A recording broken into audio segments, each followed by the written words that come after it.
नमस्कार। इस आध्यात्मिक वर्षा में, इस ज्ञान संगम में आप सबका स्वागत है।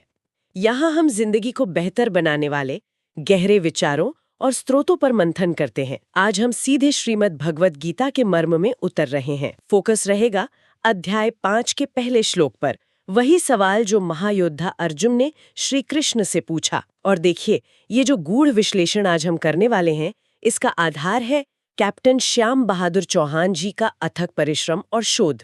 उन्होंने ही यह ज्ञान संकलित किया है। ये हमें मदद करेगा कर्म और त्याग, हाँ, इन दोनों के बीच जो एक कश्मकश चलती है ना मन में, उसे समझने में। जरा सोचिए, कुरुक्षेत्र का वो मैदान, एक तरफ धर्म युद्ध का बुलावा, दूसरी तरफ अपने ही लोग। ऐसे में अर्जुन जैसा वीर भी भ्रमित है, समझ नहीं पा रहा कि क्या करें। और उनका ये सवाल सिर्फ उनका नहीं है, ये हम सबका सवाल है, हर उस इंसान का जो जीवन में सही रास्ता ढूंढ रहा है, कर्तव्य और मन की शांति के बीच एक तालमेल चाहता है। तो चलिए शुरू करते हैं ये बातचीत। समझने की कोशिश करते हैं संन्यास को, मतलब कर्मों के त्याग को, और कर्मयोग को, यानी कुशलता से कर्म करने को। और सबसे बड़ी बात, भगवान की नज़र में ज्यादा बेहतर, ज्यादा कल्याणकारी क्या है। तो अर्जुन ने आखिर पूछा क्या था?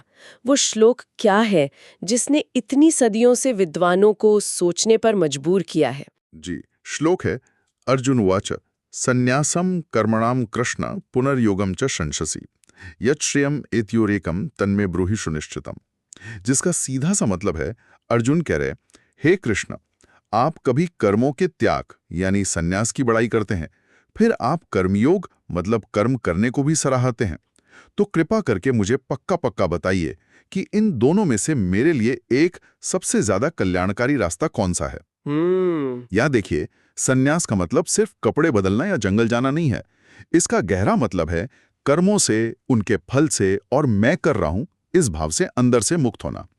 और कर्मयोग है अपने कर्तव्य को, अपने काम को पूरी स्किल से करना, लेकिन बिना फल की इच्छा के, ईश्वर को याद करते हुए, उन्हें समर्पित करके। अच्छा। तो अर्जुन का जो कंफ्यूजन है वो बहुत ही स्वाभाविक है, बहुत मानवीय है। क्योंकि पिछले अध्यायों में भगवान ने आत्मा की स्थिरता, समता बुद्धि, ज्ञान की बातें की, वो कहीं ना कहीं कर्मों से ऊपर उठने का इशारा करती हैं, संन्यास की तरफ। हाँ, सही कहा। और फिर भगवान ने कर्म की जरूरत पर, युद्ध करने के कर्तव्य पर भी उतना ही जोर दिया। तो जब गुरु ही दो रास्तों की प्रशंसा करें तो शिष्य तो पूछेगा ही ना कि भाई मेरे लिए मेरी इस सिचुएशन में सबसे अच्छा क्या है। बिल्कुल। और ये बात तो आज भी उतनी ही रेलेवेंट लगती है। हम सब भी तो कहीं ना कहीं इसी उलझन में रहते हैं। जैसे, क्या करियर में, दुनियादारी में पूरी तरह डूब जाना ठीक है, या फिर थोड़ा डिटैच्ड रहना, थोड़ी दूरी बनाना सही है? अपनी इच्छाओं और मन की शांति के बीच वो सही बैलेंस कैसे खोजें? ये सवाल तो हर सोचने वाले इंसान के मन में आता है। निश्चित रूप से ये श्लोक सिर्फ अर्जुन की उस वक्त की मानसिक हालत को नहीं दिखाता, मतलब युद्ध का वो भयानक माहौल, अपनों से लड़ने की वो दुविधा और भगवान की बातों में जो विरोधाभास लग रहा था। ये तो इंसान के मन की एक, कह सकते हैं, सनातन दुविधा है। हमेशा से चला आ रहा सवाल है, एक्टिव रहें या पैसिव, कर्म में लगें या कर्म से हटें, भोग करें या योग करें। ये द्वंद्व, ये टेंशन हर युग में, हर इंसान की जिंदगी में किसी न किसी शक्ल में आते ही है। तो इस गहरे सवाल को जो हमारे महान दार्शनिक हुए हैं, जो विचारक हुए हैं, उन्होंने कैसे देखा है? क्या उनके विचारों से हमें कुछ मदद मिल सकती है इस गुत्थी को सुलझाने में? हाँ, बिल्कुल। भारत की जो फिलोसॉफिकल ट्रेडिशन है वो बहुत रिच है इस मामले में, काफी गहराई से सोचा गया है। जैसे आदि शंकराचार्य जी को लें, अद्वैत वेदांत के आचार्य, उनका मानना है कि देखो भाई, कर्म योग हो या संन्यास, दोनों का जो फाइनल गोल है वो है मन को साफ करना, चित्त शुद्धि करना। अच्छा। और फिर आत्मज्ञान पाना। कर्मयोग से क्या होता है? हमारे मन का मैल धुलता है, राग, द्वेष, पसंद नापसंद ये कम होते हैं। इसको ऐसे समझे जैसे गंदे शीशे पर चेहरा ठीक से नहीं दिखता ना? हाँ। कर्मयोग उस शीशे को साफ करने जैसा है। हाँ। जब मन रूपी शीशा साफ हो जाता है, तब उसमें आत्मा का, अपने असली स्वरूप का ज्ञान साफ झलकता है। और यही ज्ञान संन्यास का असली रूप है, या हमें उस तरफ ले जाता है। तो कर्म योग एक तरह से तैयारी है, एक साधन है ज्ञान के लिए। ठीक है, ये तो शंकराचार्य जी की बात हुई। और दूसरे दर्शनों में? हाँ, जैसे रामानुजाचार्य जी हैं, विशिष्टाद्वैत दर्शन के, वो इसे भक्ति के एंगल से देखते हैं। उनके हिसाब से कर्मयोग अपने आप में भगवान तक पहुंचने का एक बहुत पावरफुल तरीका है। कब? जब हम कर्म भगवान की सेवा के लिए, उनको खुश करने के लिए करते हैं। यहां संन्यास का मतलब है भगवान की शरण में पूरी तरह चले जाना, और कर्मयोग है उसी शरणागति को अपने कामों से दिखाना। मतलब कर्म ही भक्ति बन जाता है। वाह, यानी कर्म ही पूजा है एक तरह से। बिल्कुल। और फिर मध्वाचार्य जी हैं द्वैतवाद के। उनका मानना थोड़ा अलग है। वो कहते हैं कि हर इंसान का नेचर, उसका स्वभाव अलग है, उसकी कैपेसिटी, उसका अधिकार अलग है। तो हो सकता है किसी के लिए संन्यास ज्यादा फिट बैठता हो, किसी के लिए कर्मयोग। और ये सही रास्ता कौन सा है, ये व्यक्ति को ईश्वर की कृपा और गाइडेंस से ही पता चलता है। तो वो इंडिविजुअल डिफरेंस पर जोर देते हैं। अच्छा, ये तो प्राचीन आचार्यों की बात हुई, पर जो आधुनिक विचारक हुए, जिन्होंने गीता को आज की जिंदगी के हिसाब से देखा, क्या उन्होंने इस पर कोई नई रोशनी डाली? हाँ, स्वामी विवेकानंद जी ने इसे बहुत प्रैक्टिकल बना दिया। उन्होंने कहा कि देखो, जो लोग गृहस्थ जीवन में हैं, उनके लिए कर्मयोग ज्यादा आसान और नेचुरल रास्ता है, और संन्यास उन लोगों के लिए है जिनके मन में दुनिया से बहुत तीव्र वैराग्य आ गया है। लेकिन आइडियल सिचुएशन क्या है? वो है निष्काम कर्म। मतलब आप किसी भी आश्रम में हो, घर में हो या बाहर, कर्म तो करना ही है, पर बिना फल के इच्छा के और बिना कर्तापन के अभिमान के। यही सार है। और संत ज्ञानेश्वरी जी ने तो अपनी ज्ञानेश्वरी में क्या खूब मिसाल दी है। वो कहते हैं जैसे नदियां अलग अलग रास्तों से बहकर आखिर में मिलती तो समुद्र में ही है ना। हाँ, वैसे ही संन्यास और कर्मयोग ऊपर से देखने में भले ही अलग लगें, पर दोनों का लक्ष्य उसी एक परम सत्य तक पहुंचना है। क्या बात है! ये दार्शनिक गहराई तो सच में मन को छू लेती है। पर मेरा एक सवाल है, क्या आज का जो विज्ञान है या मनोविज्ञान है, वो इस प्राचीन ज्ञान के बारे में कुछ कहता है? कहीं कोई तालमेल दिखता है? देखिए, सीधे सीधे तो गीता को कोई साइंटिफिक टेक्स्ट कहना ठीक नहीं होगा, लेकिन हाँ, जो मॉडर्न साइकोलॉजी है या मेंटल हेल्थ की जो स्टडीज हैं, उनमें कुछ दिलचस्प पैरेलल जरूर मिलते हैं। जैसे कर्मयोग को लें, इसमें हम एक्टिवली काम करते हैं, प्लान करते हैं, प्रॉब्लम सॉल्व करते हैं। ये हमारे अंदर एक सेंस ऑफ एजेंसी यानी कर्तापन जगाता है, प्रॉब्लम सॉल्विंग स्किल्स बढ़ाता है, रेजिलियंस मतलब मुश्किलों से लड़कर उभरने की ताकत देता है। अच्छा। और जब हम रिजल्ट की चिंता छोड़कर सिर्फ अपने बेस्ट एफर्ट पर फोकस करते हैं, तो ये हमें फेलियर से सीखने और आगे बढ़ने में मदद करता है। साइकोलॉजी में इसे ग्रोथ माइंडसेट कहते हैं ना, उससे ये काफी मिलता है। हाँ, बिल्कुल, ग्रोथ माइंडसेट। दूसरी तरफ संन्यास का जो भाव है, मतलब डिटैचमेंट, साक्षी भाव, बाहरी उथल-पुथल में भी अंदर से शांत रहना, ये आजकल जिसे माइंडफुलनेस कहते हैं या इमोशनल रेगुलेशन कहते हैं। हाँ, माइंडफुलनेस तो बहुत पॉपुलर है आजकल। जी, बिल्कुल। तो ये उससे बहुत मिलता-जुलता है। ये हमें सिखाता है कि हम अपनी भावनाओं या सिचुएशंस के गुलाम नहीं हैं, हम उनसे एक हेल्दी डिस्टेंस बनाकर अपने मन को शांत रख सकते हैं। इससे स्ट्रेस कम होता है, एंग्जाइटी घटती है, सेल्फ एक्सेप्टेंस बढ़ता है। तो हम कह सकते हैं कि कर्मयोग हमें बाहरी दुनिया में इफेक्टिव बनाता है और संन्यास भाव हमें अंदर से स्थिर और शांत। और एक बैलेंस्ड लाइफ के लिए, अच्छी मेंटल हेल्थ के लिए शायद दोनों ही जरूरी हैं। तो मतलब आज की जो ये भाग-दौड़ वाली जिंदगी है, जहाँ स्ट्रेस, एंग्जाइटी, डिप्रेशन इतने कॉमन हो गए हैं, वहाँ इस ज्ञान का प्रैक्टिकल इंपॉर्टेंस क्या है? ये कैसे मदद कर सकता है? इसका महत्व तो आज शायद पहले से भी कहीं ज्यादा है। देखिए, मेंटल लेवल पर ये समझ हमें स्ट्रेस से डील करने का एक बहुत अच्छा तरीका देती है। जब हम फल की चिंता छोड़ देते ना, तो ना तो फेलियर का डर हमें पैरालाइज करता है और ना ही सक्सेस का नशा सिर पर चढ़ता है। मन शांत रहता है। सही बात है। ये लाइफ में क्लैरिटी ऑफ पर्पस देता है, एक सार्थकता का एहसास। हम सिर्फ बाहरी चीजों के पीछे नहीं भागते, पैसा, पोजीशन, पावर। हम अंदर की ग्रोथ और शांति को भी उतनी ही वैल्यू देते हैं। और सोशल लेवल पर देखें तो ये हमें ज्यादा जिम्मेदार, ज्यादा एथिकल सिटीजन बनाता है।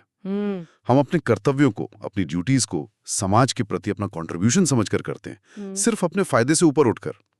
इससे परिवारों में, सोसाइटी में आपस में हार्मनी बढ़ती है, कोऑपरेशन बढ़ता है, और ये अंत में जाकर देश के लिए भी अच्छा है, राष्ट्र निर्माण में भी मदद करता है। ये सिद्धांत सुनने में तो बहुत ही इंस्पायरिंग है, लेकिन असली चुनौती तो यही है कि इस गहरी समझ को अपनी रोजमर्रा की जो इतनी बिजी लाइफ है उसमें उतारे कैसे? खास तौर पर अपने पर्सनल डेवलपमेंट के लिए हम क्या ठोस कदम उठा सकते हैं? बिल्कुल सही कहा आपने। थ्योरी को प्रैक्टिस में लाना ही असली काम है, असली साधना है। और जैसा आपने इशारा किया, यही मानव के संपूर्ण विकास की जड़ है। पर्सनल ग्रोथ के लिए कुछ प्रैक्टिकल टेक्निक्स है जो हम अपना सकते हैं। पहला है कर्मयोग का अभ्यास।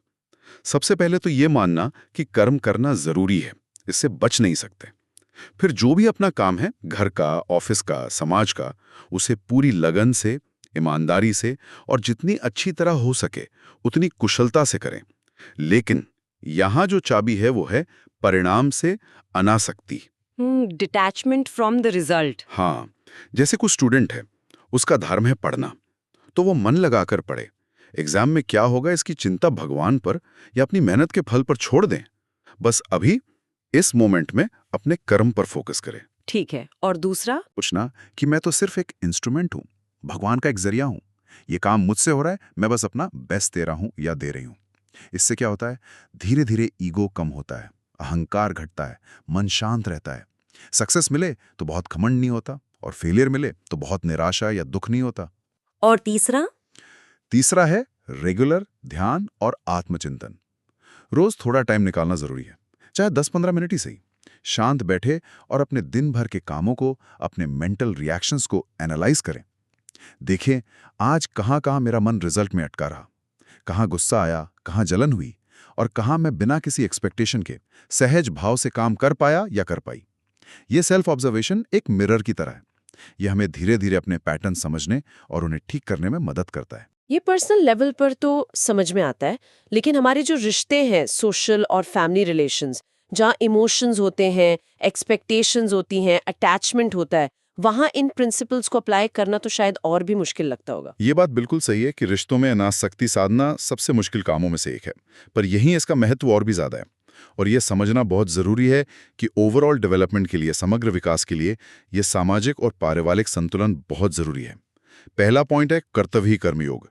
अपने जो फैमिली और सोशल रिस्पॉन्सिबिलिटीज हैं, उन्हें बोझ समझकर नहीं बल्कि प्यार से ड्यूटी समझकर निभाना, यही अपने आप में एक बहुत बड़ा कर्मयोग है। जैसे माता पिता की सेवा करना, अपने जीवन साथी के प्रति लॉयल रहना, बच्चों की देखभाल करना, दोस्तों और समाज के प्रति अपने फर्ज निभाना, ये सब अगर डेडिकेशन से और डिटैचमेंट से किया जाए तो ये मन को शुद्ध करने का बहुत बड़ा साधन बनता है। लेकिन वो डिटैचमेंट कैसे लाएं? रिश्तों में यही दूसरा पॉइंट आता है, अनासक्त प्रेम बनाम मोह। प्रेम और मोह में फर्क समझना होगा। प्रेम निस्वार्थ होता है, वो दूसरे का भला चाहता है। मोह में क्या होता है, पजेसिवनेस होती है, बांधने की इच्छा होती है, बहुत सारी उम्मीदें होती हैं। हमें रिश्तों में प्रेम करना है, मोह में नहीं फंसना। दूसरों की खुशी में खुश होना, उनके दुख में साथ देना, लेकिन उनके फैसलों या उनके कर्मों के नतीजों से खुद को अननेसेसरीली जोड़ना नहीं। ये समझना कि हर कोई अपनी जर्नी पर है। ये तो बहुत गहरी बात है। जी। और तीसरा महत्वपूर्ण पहलू है महिलाओं की भूमिका समाज की रीढ़। जैसा हमारे सुरुद भी बताते हैं और हम अपनी जिंदगी में भी देखते ही हैं, अक्सर महिलाएं माँ, पत्नी, बेटी, बहन के रूप में निस्वार्थ कर्म योग का जीता जागता उदाहरण होती हैं। हाँ, ये तो है। वे परिवार को, समाज को जोड़ने का काम करती हैं। उनका जो समर्पण है, उनका त्याग, उनका धैर्य, उनकी इमोशनल स्ट्रेंथ, और अक्सर बिना किसी क्रेडिट या पहचान की उम्मीद के वो लगातार काम करती रहती हैं। ये गीता के निष्काम कर्म के आदर्श के बहुत बहुत करीब है। बिल्कुल। वे सच में परिवार और समाज की बैकबोन है। उनके इस साइलेंट कंट्रीब्यूशन को पहचानना, उसे सम्मान देना और उनसे प्रेरणा लेना, ये बहुत जरूरी है। आपने बहुत सही कहा। अब एक और संवेदनशील विषय पर आते हैं, मानवीय संबंध और संतुलन। जीवन में भावनाएं, आकर्षण, प्रेम, ये सब बहुत जटिल होते हैं। कभी कभी ऐसी स्थितियां बन जाती हैं जहां नैतिक दुविधाएं खड़ी हो जाती हैं। जैसे आपने श्रोत में विवाहेतर संबंधों के आकर्षण का जिक्र किया। गीता इस बारे में क्या मार्गदर्शन देती है? हाँ, ये एक बहुत ही सेंसिटिव और कॉम्प्लेक्स एरिया है। देखिए, गीता का एक बहुत महत्वपूर्ण सूत्र है, अध्याय 6 श्लोक 17। युक्ताहार विहारस्य युक्त चेष्टस्य कर्मसु युक्त स्वप्नावबोधस्य योगो भवति दुखा।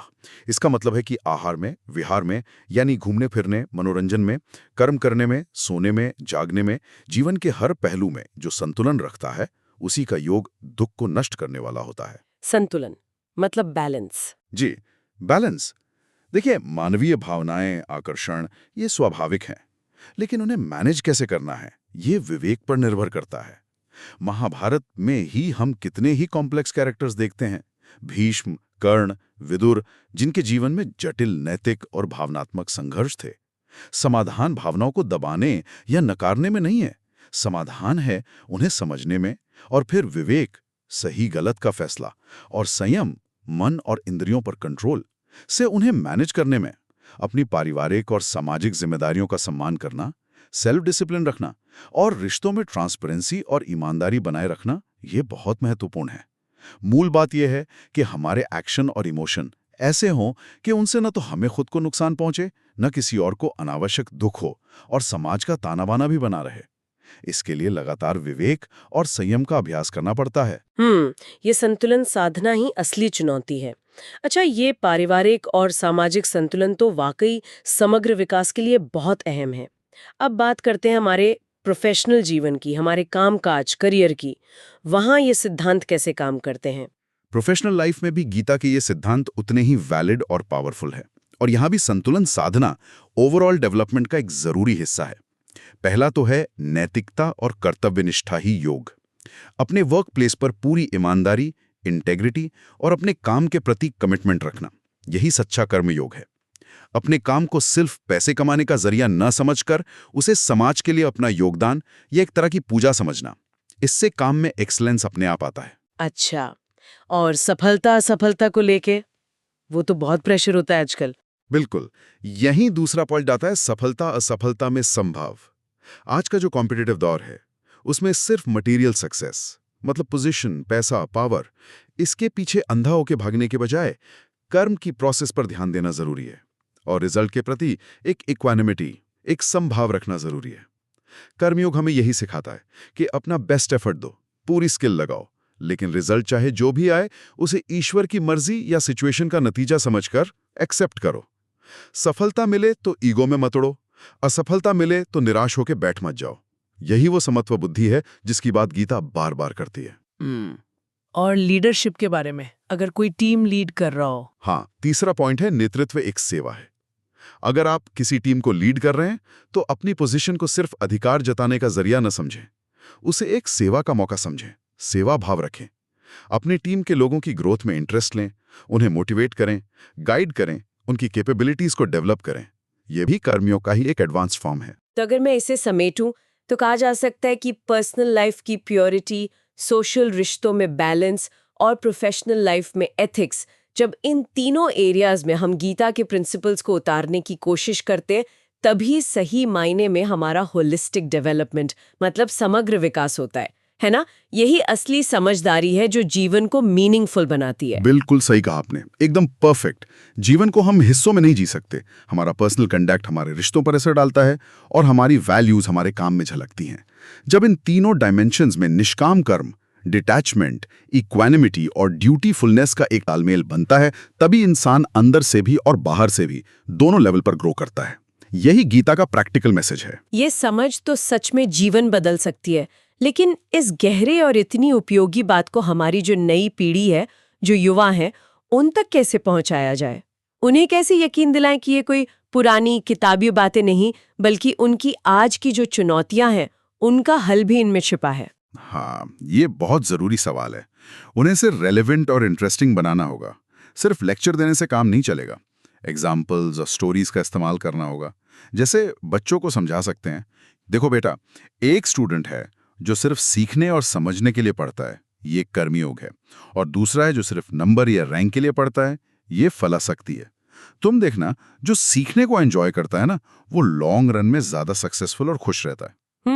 प्रैक्टिकल उदाहरण। जी, युवाओं को करियर के बारे में बता सकते हैं कि अपना 100% दो, पूरी मेहनत करो, पर रिजल्ट की चिंता में अपना पीस ऑफ माइंड मत खराब करो। Focus on the process, not just the outcome. उन्हें सिखाना होगा कि failure is not the end, वो सीखने का एक मौका है। और आज के डिजिटल युग में, जहां सोशल मीडिया पर इतना कंपैरिजन और दिखावा है, वहां ये डिटैचमेंट और सेल्फ कंटेनमेंट का भाव उन्हें इमोशनली स्टेबल रहने में बहुत मदद कर सकता है। सही बात है। उन्हें समझाना होगा कि असली सफलता सिर्फ बाहरी अचीवमेंट्स में नहीं है, बल्कि अंदर की शांति और जीवन में एक मीनिंगफुलनेस महसूस करने में भी है। और अगर समाज में बड़े लेवल पर लोग इस नजरिए को अपना लें, तो उसका क्या असर देखने को मिल सकता है? क्या लगता है? उसका असर तो यकीनन बहुत गहरा और पॉजिटिव होगा। पर्सनल लेवल पर देखें तो लोगों में कॉन्फिडेंस बढ़ेगा, एंग्जाइटी और स्ट्रेस कम होंगे, वो ज्यादा शांत और कंटेंटेड महसूस करेंगे। फैमिली लेवल पर रिश्तों में कड़वाहट कम होगी, आपसी समझ, प्यार और सम्मान बढ़ेगा। सोशल और नेशनल लेवल पर हमें ज्यादा एथिकल, ज्यादा चरित्रवान और जिम्मेदार नागरिक मिलेंगे।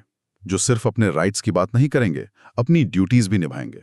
इससे करप्शन कम होगा, कोऑपरेशन बढ़ेगा, समाज ज्यादा हार्मोनियस बनेगा। और ग्लोबल लेवल पर सोचें तो जब ज्यादा लोग सेवा भाव, समत्व बुद्धि और निष्काम कर्म से इंस्पायर्ड होंगे तो देशों के बीच लड़ाई झगड़ा, कंपटीशन, एक्सप्लॉयटेशन की भावना कम होगी और दुनिया में शांति, सहयोग और कोएग्जिस्टेंस की संभावना बढ़ेगी। तो इस पूरी गहरी बातचीत से जो निचोड़ निकल रहा है वो शायद यही है कि अर्जुन की जो दुविधा थी वो असल में हर इंसान की दुविधा है, और संन्यास और कर्मयोग ये शायद दो अलग अलग छोर नहीं है, बल्कि एक ही मंजिल पर पहुंचने के दो रास्ते हो सकते हैं।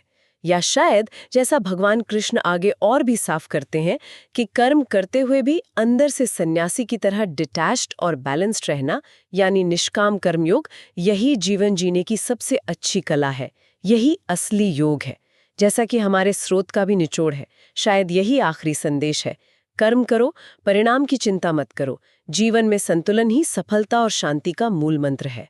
ये सुनने में कितना सीधा लगता है, पर इसे जीवन में उतारना ही तो असली निरंतर चलने वाली साधना है। बिल्कुल। और शायद आखिर में सोचने के लिए एक सवाल ये रह जाता है कि आज की इस भागदौड़ भरी जिंदगी में, हमारे अपने संघर्षों में, हमारा कुरुक्षेत्र क्या है? वो कौन सी जगह है, कौन सी सिचुएशन है जहां हम ड्यूटी, डिजायर, अटैचमेंट, एथिक्स, इन सब के बीच जूझ रहे हैं?